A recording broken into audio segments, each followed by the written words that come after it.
The Suicide Squad shifts superhero movies into a hilarious, gory and exceedingly bonkers new direction, but writer/director James Gunn still makes time to show one goofy supervillain making sure another's buckled up for a plane ride headed for certain doom. "Now you're safe," says the helpful not-so-baddie.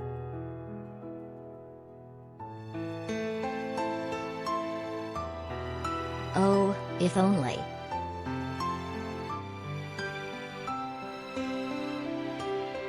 The body count is high and chaos reigns in Gunn's absurdly delightful and indubitably not for kids squad, half out of 4, rated R, in theaters and on HBO Max August 6, which embraces a superhero vibe, even chock full of morally questionable rogues hoping the government doesn't blow their heads off, and adds elements of workplace comedy, gritty war movie, dysfunctional family drama and kaiju disaster flick.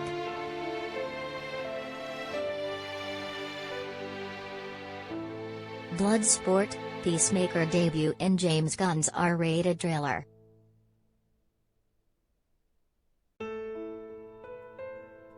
Armed with A-list stars, and one ginormous starfish, Gunn doesn't quite outdo the heights of his first Guardians of the Galaxy film here, but definitely continues his knack for taking obscure comic book characters and creating extraordinary misfits with issues. Plus there's a lot of heart and emotion woven through all the unpredictable deaths and rampant four-letter words that really give this strange picture life.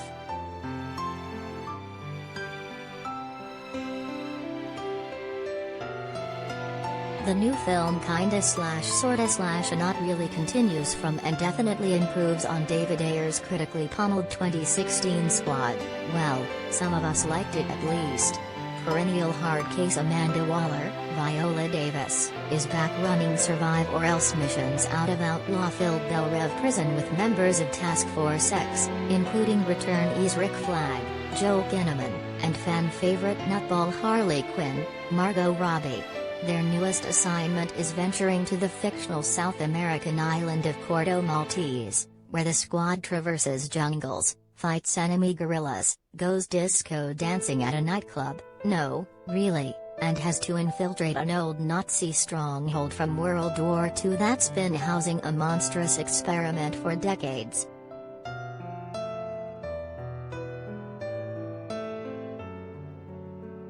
Actor talks fatherly advice and a new lease on life after COVID-19.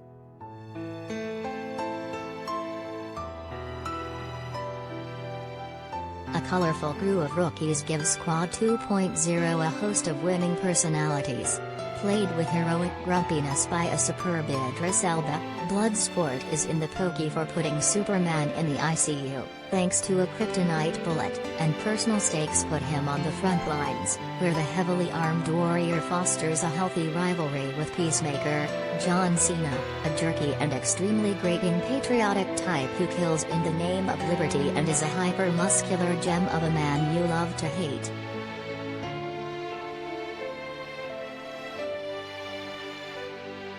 Those who adore Rocket Raccoon and Groot from Gunn's Guardians will get a kick out of Ratcatcher too. Daniela Melchior, a nap-happy young woman who can control rats, and Polka Dot Man, David Dastmalchian, who has a death wish as well as an interdimensional virus that spawns destructive polka dots.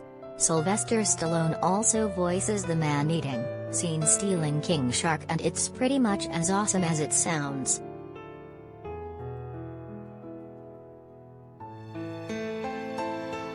Gunn juggles a massive cast including Pete Davidson, as Blackguard, Peter Capaldi, The Thinker, Michael Rooker, Savant, and Nathan Fillion, TDK, though impressively finds moments for each of them to shine. Robbie especially benefits from Gunn's go-for-broke style. Her Harley is now 3 movies deep into the DC movie universe, after the original Squad and last year's Girl Gang extravaganza Birds of Prey, but she comes into her own as less of a comic book persona and more as a flesh-and-blood woman with an unhealthy violent streak and a healthy libido.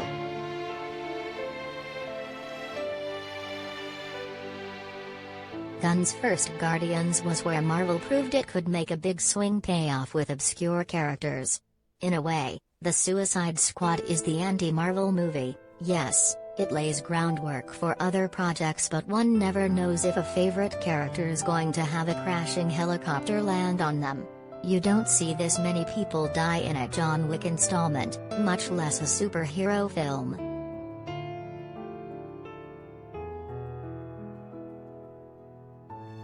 So it seems lightning has struck again, this time in the DC universe where the most successful movies thus far have played it safe. That's never been Gunn's game, thankfully, and certainly isn't here. Anyway, who needs Batman around when you've got Starro the Conqueror?